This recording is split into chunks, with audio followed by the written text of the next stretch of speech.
Welcome back to the DFS Special. I'm your host, your DFS Jerusalem, coming to you live from the list. You got 150 entries, and then you're a shark, and I don't fuck with you. So there's too much good shit on here.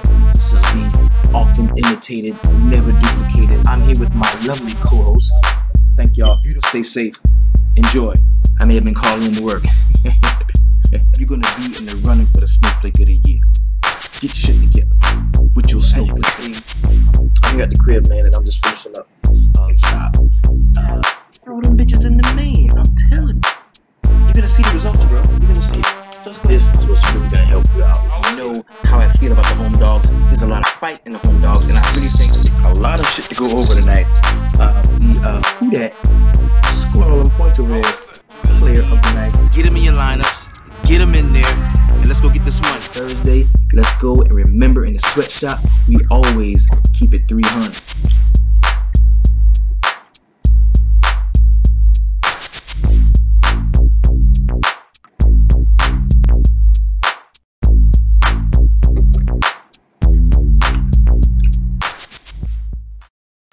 What is going on? What's happening? This is your big homie, the DFS Jerusalem, and you can follow me, of course, on Twitter at DFS Jerusalem. Yo, oh my God, you know, I'm a little down right now. Popovich, Kawhi Leonard, my God, like, oh man, that really sucked. Then it was Dame Lillard was ruled out, and I didn't play very heavily tonight. It was just so much uncertainty to play completely balls to the wall, nuts. That Beasley play, bro. Oh, that Beasley play was good. That was a very good play. And the games are still in session, actually. The reason why we're jumping into today's video is because I've got to step away from the shop tomorrow. I'm headed to Georgia, to right outside of Atlanta. Very good family friend and cousin of mine is going to be renewing his wedding vows to get married again. That's crazy, right? You gotta love her, man. You love her so much that you'll marry her twice. Ooh, they're gonna be renewing their wedding vows, and I'm headed down to Georgia, man, to take part in that. So I will be away from the shop. I can almost guarantee one of the homies are gonna step up and make sure that the 5:30 show does get done, and you guys can get together and come up with some solid stuff. But you know, in light of me feeling that bad. What he said, wasting money again. Wasting money again. Yo, let's just make it feel better. I promised you all this last night. I want to give you this, all right? Making everybody move back, and he's going to take off on the free throw line at the beginning now. Just lose it right here. So I lose it right now, Danny. So now, did you all hear the Kenny the Jet Smith says, yo, as Vince takes off from the free throw line, I'm going to lose it right here, right now. This is the 2000 Slam Dunk Contest, okay? We talked about Vince Carter had that historic night last night where he outscored LeBron for the first time since like 2004 or something like that, or whatever. But yo, I want you to take a look at this, man. This is supreme. Look at this shit. Look at this shit. All right, here is Vince Carter with his first stop. Let's go home. Let's go home, ladies and gentlemen. I mean, this was crazy. That was crazy. Like, he went, I mean, did you see the elevation on that? That was crazy. Yo, that was crazy.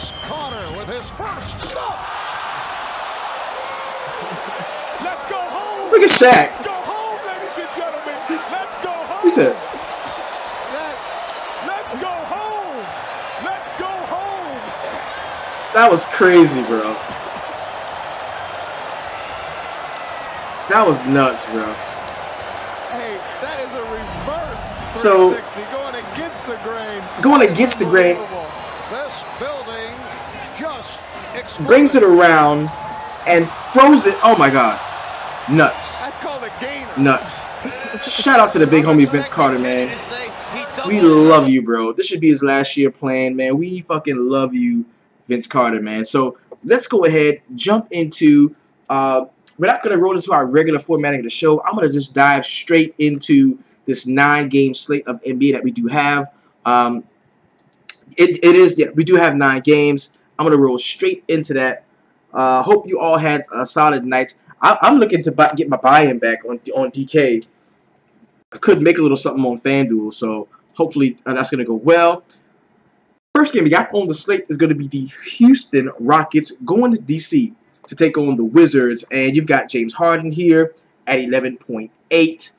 You've got Trevor Ariza at 5.5. Like, this is going to be a good one, man, because I think both of these 2-point guards that love to push the tempo, love to push the ball, we will need to make sure that Chris Paul is going to be out because, I mean, honestly, with Chris Paul on the floor, it kind of makes Harden kind of useless. Like, you cannot play Harden with Chris Paul is playing. So right now we think he should be out, but be sure to check on that as game time approaches. So with no Chris Paul, Harden, of course, he's going to be in play for us. I want to look at Clint Capella too and see what's up with him, man, because he could come back. His estimated return isn't until, okay, a 12/31. Okay, so he's out 2 games. Okay, cool. So we know he's done. So Nene is a guy that's in play in this situation. Washington has really struggled against centers. We see Nene. He got the start last night. That could be an issue, though. That could be an issue because that could be an issue for Nene because it's a back-to-back. So I would curb my enthusiasm about him. Can go right back to Ryan Anderson, who I did like yesterday. Eric Gordon at 5'8", looks to be usable. I think Trevor Ariza is a guy you can play. It would be dope if we saw Tyreek Black get some minutes at that center spot. He's a high-energy guy that really does well in the pick and roll whenever he's on the floor with either James Harden or Eric Gordon. Also, John Wall at 8.6. Now the price on Wall is 8.6, and I'm gonna continue to play Wall. I know he was just a snowflake. And there's no way that I could play him again. But, I mean, in this matchup, bro, with the pace being high, Wall cut off of a bad game, plus the fact that he's at home, like this has got to be a spot where Wall is good. Got to be. In 2 games against the Rockets last year, 41 and 37. Both of those games, he was priced upwards of almost over 9K. So, you know, this is on FanDuel. He's 8.6 on FanDuel. What's his price on DK? I'm sorry about that. Let's go back to DK. I'm sorry. Harden 11.6. Yes, usable. Gordon is 6'1". I don't really love that. Trevor Ariza 5'7". That's playable. Anderson 5'1". That's a little bit more expensive. Tucker at 4'6". That's usable. John Wall 8.6, same price on FanDuel and DraftKings. Yo, big shout out to Money Mike, man. That's my guy right there. That's my guy right there. Yo, if you're not checking out Fantasy Phenom, man, you're doing a disservice to yourself. Go check them out too, man. Really solid cats, man. Much love for those dudes over there, man. Especially the big homie Kyle, man. Money Mike, they're my dudes. Otto Porter is 6.2. I kind of like Porter in this spot. Bradley Beal, we love to attack Houston at the shooting guard spot. So I think Bradley Beal's the guy that's going to be in play. We already talked about them being weak at that center spot too, with Nene Hilario getting the start and not seeing Clint Capella. We know how weak they can be without those guys. So Gortat at 5'2". If he was cheaper, man, I was in the 4th quarter. I hope so. I need that too. Kelly Oubre Jr. at 4.6. I kind of like him as a play. I think you've got to choose Oubre or Mike Scott. Like, you've got to pick one of those guys because one of those guys are always going to have a decent game. I want to take a look at what his minutes are creeping up from 20 to 27 to 29 to 31. The production is actually getting better too. A lot of rebounds, a lot of shots in this game. I could possibly use him as well. The next game we got is going to be Atlanta. Oh, I like the Atlanta Hawks going to Toronto, man. This is a nice one. The one thing that is going to scare people off of this game is the fact that the Toronto Raptors are favored by 11. It's a 216-point total. Of course, like I just said, the Raptors are favored here. And look at this Lowry play, bro. 7.7. 7.7 is the price you pay for Lowry. I absolutely love him in this spot. He's looking like somewhat of a core guy. And I can tell you, Atlanta, for some reason, has not been as bad this year against point guards as they've been in seasons past. I know they were ranked last for long stretches last year, but Dennis Schroeder has kind of stepped up his defensive game some. Does that concern me a lot and steer me off of Kyle Lowry at 7.7? No, not at all. Still think Kyle Lowry is a decent play. This has got to be a get-right spot for DeMar DeRozan at 8K. We know we can attack them on the boards, and you're getting Jonas Valanciunas at 4.7. Probably going to see Miles Plumlee, a plotter, start at the center spot. I've got no issue playing Jonas Valanciunas against him. Actually, I kind of like Valanciunas at 4.7 a lot. I like him a lot. Serge Ibaka, it's all about his shooting game, man. If he's streaking and trending up, shooting the ball, I could see getting behind him, man. 32 and 12 in the last two. Nah, I don't like it. If he only scored 12 in Oklahoma City, I'm not playing him at home against Atlanta. I'm not. I'm good with that. I don't love that. I don't love Serge. Norman Powell, no, you could keep that. Just give me the big three, I guess, from here. Lowry, DeRozan, maybe some Jonas Valanciunas. Those be the guys that I like. I think Kent Bazemore at 5.9. I kind of like him in this spot. I think that Schroeder can be a play. Schroeder is playable. He's the engine of this team. He makes it go. So he's going to be playable. Ersan Ilyasova at 5K is also a usable play as well. And maybe John Collins at 5.2 could come off of the bench and destroy Toronto's second team, which is actually pretty good. They actually have a pretty decent second team. You look at Jakob Poeltl, you look at Dylan Wright coming back off of injury. And I would like Poeltl if he wasn't priced up to 4.3. If he was less than 4K, I would definitely take a look at him. But this is nice. This is gonna be a good game. And he actually plays a similar minutes to Jonas Valanciunas anyway. So next game we got is gonna be the Indiana Pacers going to Chicago to take on the Bulls. First thing we need to find out in this spot is if we will be seeing Vic Oladipo. Let's take a look and see where Depot is at right now. Okay, his estimated return isn't until the 31st. Okay, he's been ruled out already for the game against the Bulls, so we know there's no Depot. You know what that means. Born ready, Lance Stevenson, 5.6 is a very high price. Now, what we had last time with him being priced at 4.3 and hitting that 10x spot, this is the highest we've seen Lance Stevenson in quite some time. We've never seen him cost this much. Now, to make the value that we need, we're looking at 30 plus points. That's what we're looking at. We need 30 plus points for him. Is that doable against the Chicago Bulls? I would say so. So at 5.6, he's in play. He is not a must play, but he is in play. Miles Turner is a guy that I absolutely like here. We know how much Chicago Bulls can struggle rebounding the basketball. That's going to put Thaddeus Young in play for me as well. I'm going to go out on a limb and call Thad, man, one of my favorite plays of this game, bro. I love Thad here. I love Thad here. And see, the correlation is kind of whack because Collison usually correlates a lot with Thaddeus Young. And then, of course, Lance Stevenson correlates greatly with Miles Turner. So a lot of these cats are going to be in play. 5.8 for Darren Collison. I mean, that's usable as well. That's usable as well. Off of the bench, you got Domantas Sabonis, Corey Joseph. Kojo's going to be a play for us. On the other side, Chris Dunn is 7.4.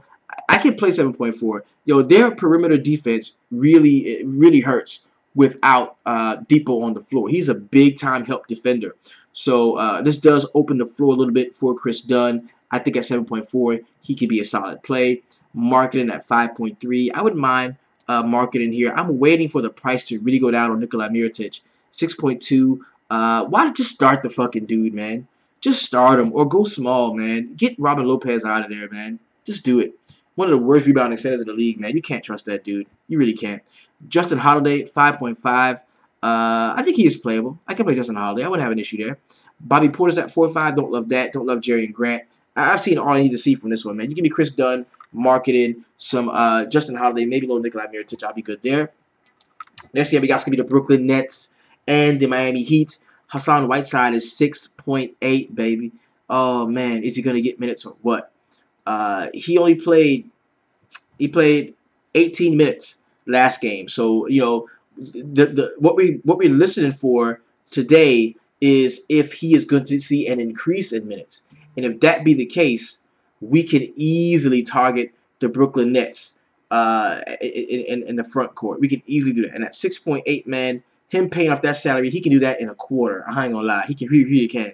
This dude has amazing upside. We need to find out exactly what's going on with him and how well or how well he is and how good he feels in his return. Gordon Dragic should be good to go at 6.4. I don't have an issue there playing him. So that's Gordon Whiteside. Josh Richardson is now 7.1. That makes him unplayable for me. I don't love Kelly Olynyk in this spot against the Brooklyn Nets. I think Wayne Ellington off of the bench is now 4.7. That's priced a little bit too high for me.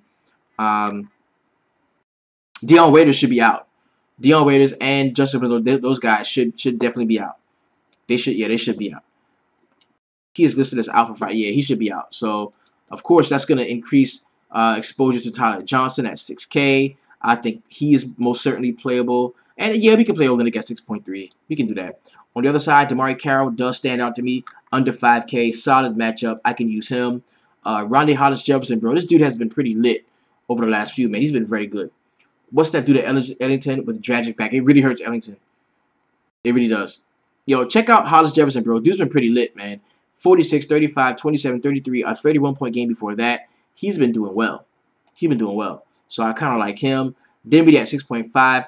I hate to play point guards in Miami against Goran Dragic, but this year has not been a big defensive year along the perimeter for the Miami Heat. So I think Spencer Dinwiddie is going to be in play. Karis LeVert is a game-time decision at 5.4. If he can't go, that does open it up some. That does open it up some for Nick Stauskas at 3.7. I think you could see, like Joe Harris maybe get a few extra minutes here. But the Stars are going to play a ton. The Stars are going to play a ton. Next game we got is going to be the Dallas Mavericks going to New Orleans to take on the Pelicans. We just saw Rajon Rondo go nuts, like 25 assists. And the Dallas Mavericks are really bad against point guards. So does that mean that we jump right back to Rajon Rondo? I can understand if you do. They're not very good against the point guard position. He's going to be playing up against a young, impressionable Dennis Smith Jr. You're looking at Rondo as a wily veteran who's probably going to play between 25 and 28 minutes. If you wanted to take a chance on that, I can definitely dig it. I don't love it. I'm going Drew Holiday here. I think AD and Boogie both are going to be in play. Boogie more so at 11.1. I think it's his turn to have a monster game. I really do. I think it's his turn to have a monster game. Etuan Moore at 4.9. He's usable. I wouldn't have an issue with him. On the other side, Dennis Smith Jr. is now 4.9. He's just not producing, bro. He is just not producing. I'm talking 29, 27, 22, 27. All of these minutes have been as he's come back from that injury. And he's just playing tentatives. I'm not seeing the explosion that I once saw early in the season. The guy is a rookie, so I'm sure it's in his head, the injury, and, not wanting to re-aggravate that. So maybe he's playing a little scared, but he's got to take the training wheels off at some point. Could it be against New Orleans? Who knows? But at 4.9K, you're not taking a big chance if you were to take a chance on him. I can dig it. So I'm going to highlight him. Harrison Barnes at 6.4. Somebody's really got to do the heavy lifting for the Dallas Mavericks. And it just sucks for me to play bigs or guys that play 5 or 4 against the Pelicans because those cats are so active around the post, man. And that's an easy way to roster a guy that picks up 2 quick fouls in the first quarter and doesn't play.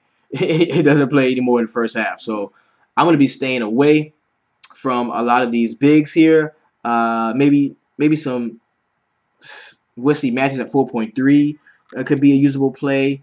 Maybe some JJ Barea or Yogi Ferrell at 4.6. Yogi more so than JJ. Maybe some Yogi. Yeah, that's the most I can do here. I can't. That's the most I can do here. That's the very best I can do. I want to look at Boogie and see what he's done against the Mavericks in the last couple of games. Let's take a look. 59, 44, 54, 49. He's had some decent games against them. Let's look at what the Brow has done against him. He's probably balled out. 59, 56. Oh my God, the dude is crushing. 59, 56, 63, 56, 63. So, he's like one of the safer plays from a what have you done against him before standpoint. So, Anthony Davis, man, is going to be really high on my book. Next game we got is going to be the Milwaukee Bucks and the Oklahoma City Thunder. We've got the Milwaukee Bucks second leg of a back-to-back. Giannis Antetokounmpo is now 10.7, And this dude's just not, he's a 9K player, bro. He's a 9K player. 45 last time against Chicago. 44 against Charlotte. He had 60 against LeBron, that Cleveland game. He's just, right now, with Bledsoe on the floor, seeing a lot of usage. He's 33% usage. Middleton is 38%. Yo, the dude is, he's a 9K player. He's just not a 10K player right now. He's not. Eric Bledsoe at 7K, I do like that. I think Chris Middleton at 7.3 is usable. We got to find out who's going to be covering Carmelo Anthony, and if the guy can shoot. Is Carmelo going to try to... There's no way they put Melo on Giannis. There's absolutely no way. No, you can't do that. Giannis would destroy Melo, bro. 45, 44, and this is versus the Thunder. 45, 44, and 60. Okay, in the last 3 games. All right.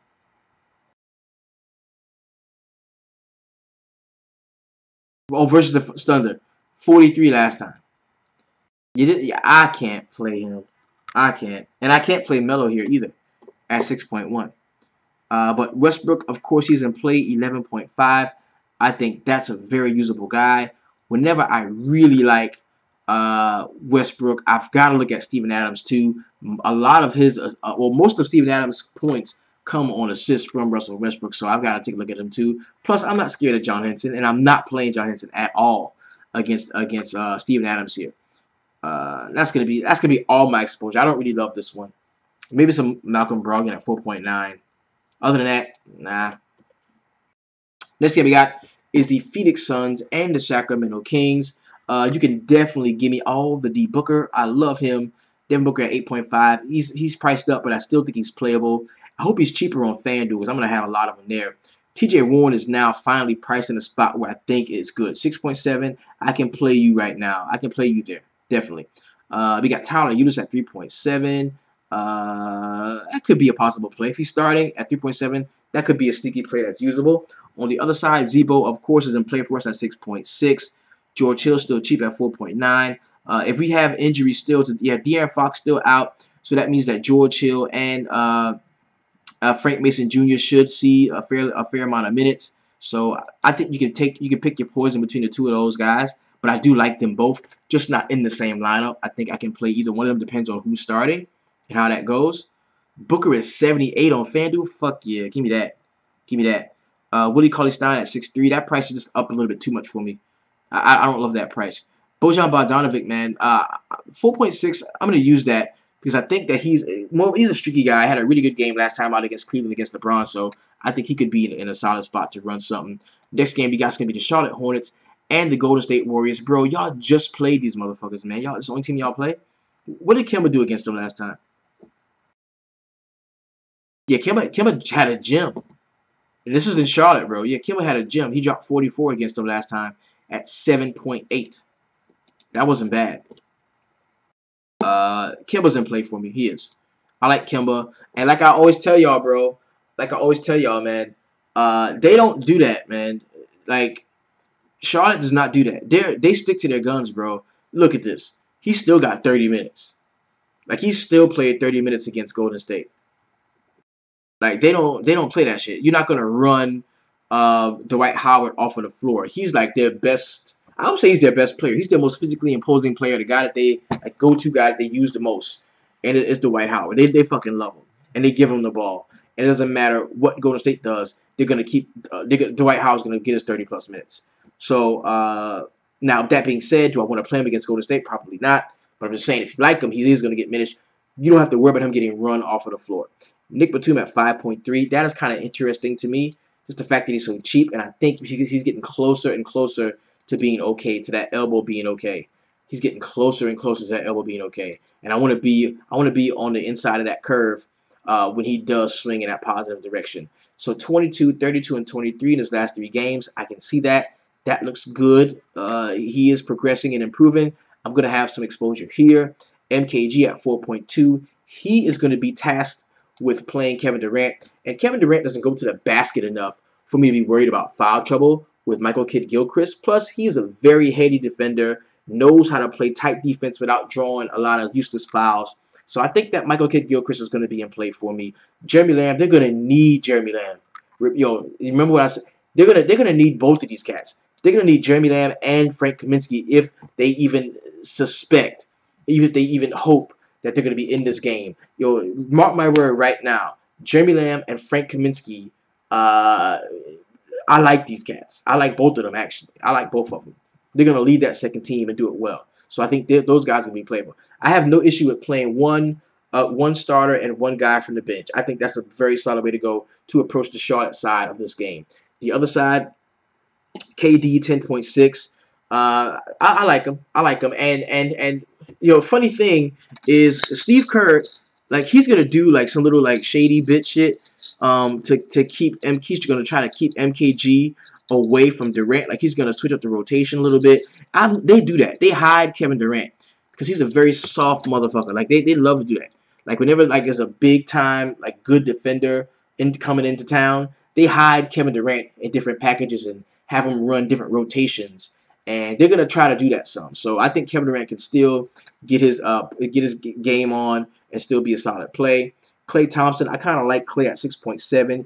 You get him under 7K. I think it's time for a Klay game where he just goes out, scores a ton of fucking points, and shoots the ball very well. He had 19 in his last game against Utah. That should have folks down on him. I've got a sneaky suspicion that Klay Thompson does light it up today, so I'm going to have some exposure there. And Andre Iguodala at 4.2, I kind of like him coming off of the bench. I think that can be a solid play. Next game we got, and the last game on the slate, is going to be the LA Clippers and the LA Lakers. Now, DeAndre Jordan at 8.1, very expensive. And I want to see what he did last time against the Lakers. 19, 48. Now, he's had some good games. He's had some good games against them. Oh, is Jordan Bell still in? Yeah. Yeah, he's in play. He's in play. The only thing I like about Jordan Bell is Draymond Green gets to start, Jaja gets to start. So we may not see like a ton of Bell. He's averaging about 9 minutes per game. Let's look at his last few. Okay, he played 22, 27, 22, 25, 26, 24, and that was with Draymond out. Most of that was with Draymond out. So I mean, he could see more run. He could see more run, and they kind of understand that Kevon Looney sucks. They've already come to that realization. So yeah, I mean, I can see you playing Jordan Bell. I can see it. I like David West cheaper though at 3.4 though. That's just me. So the coach's son 6.5, a little expensive there. Blake Griffin is a game time decision. He could be back, and if he does come back, he most likely will be limited. If he does come back, I think Sweet Lou playing the Lakers, you know, back at the Staples, playing against the Lakers again. I saw good. I kind of like him in this spot. He had a really nice game against them last time out, I believe. What did he do against him? 53. He was stumbling, bumbling, and knocking down plenty shots. He was. So I think he's going to be usable and probably going to be fairly popular. DeAndre Jordan, 8.1. I don't love that. That's a little bit too pricey for me. Coach's son, blah, blah, blah. I don't even love a lot of this shit. I don't. Maybe some Montrezl Harrell at 3.7 can be a guy you can use. On the other side, Brandon Ingram at 6.6. Yes, because he was limited last time out and played 41 limited minutes. Brandon Ingram played 41 limited minutes and had 36 points. Kyle Kuzma is a game-time decision. If he doesn't play, I like Brandon Ingram all the more. Even Julius Randle at 5.2. Excuse me, 5.1. Jordan Clarkson at 6.4. Don't love him. That price is too high on Clarkson here. Kentavious Caldwell-Pope at 5.4. I do like him. I think he's going to be usable. Josh Hart can be a solid play too if we do know that Kyle Kuzma will not be playing. So that's going to be it for them. Let's go over to check out FanDuel and see, you know, what the price, if there's any discrepancies in the pricing here. First thing that stands out to me in this game is the fact that you got John Wall priced at 8.6. Same price he is on DraftKings. I like that. Otto Porter, he's priced a little bit up, 6.7. Gortat is 4.4. I'm gonna like that just because he's so cheap. Markieff Morris is only 4.9. He's 4.7 last time out. So 4.7 on DraftKings, excuse me. So that's going to make him a usable commodity as well. You got Atlanta, Toronto with Schroeder 7.7. Lowry is 8.3. Ibaka 6K. Valanciunas 5.1. OG is cheap. Ilyasova, man, 5.3. That's okay. Indiana, Chicago. Chris Dunn 8.1. Ooh, Lord. Chris Paul expensive. Chris Paul is expensive. Laurie Marketing 5.4. That's cheap. I can get behind that. Holiday 5.2. Yes, he's cheaper than he is on FanDuel. I mean, on DraftKings. Denzel Valentine is fairly cheap here. 6.5 for Nikola Mirotic. Blah. Miles Turner 7.9. Thad Young is 5.7. I like that. I like Thad Young. I like him already. I like him anyway. Lance Stevenson 5.8. That's still that's fairly priced. He's fairly priced. Then we got Brooklyn and Miami on FanDuel. Hollis Jefferson 7.4. Whiteside is 7.5. That's usable. Dragic 6.6. Josh Richardson is 800 cheaper on FanDuel than he is on DraftKings. That's something to take a look at. Tyler Johnson is 100 cheaper, or 200 cheaper, I think, than he is on DraftKings. That's something to look at. We've got Dinwiddie is 6.3. Yes, he's cheaper than he is on FanDuel. I mean, on DraftKings. That is something to look at. DeMarre Carroll 5.3. That's fairly cheap. Oh, this could be good, man. This game could be nice. DFS Mastermind, man. Big shout out to you, big homie. Much love to you, man. Thank you. Then we got Dallas and New Orleans on FanDuel. Dennis Smith Jr. 4.7. God, this dude is cheap as shit. Wesley Matthews 4.6. Same price. That's a value. Yogi's a value at 4.3. We got Boogie is 11. AD 10.9. Drew Holiday 7.7. Rondo is cheaper on DraftKings than he is on FanDuel. That's 5.8. That's a value.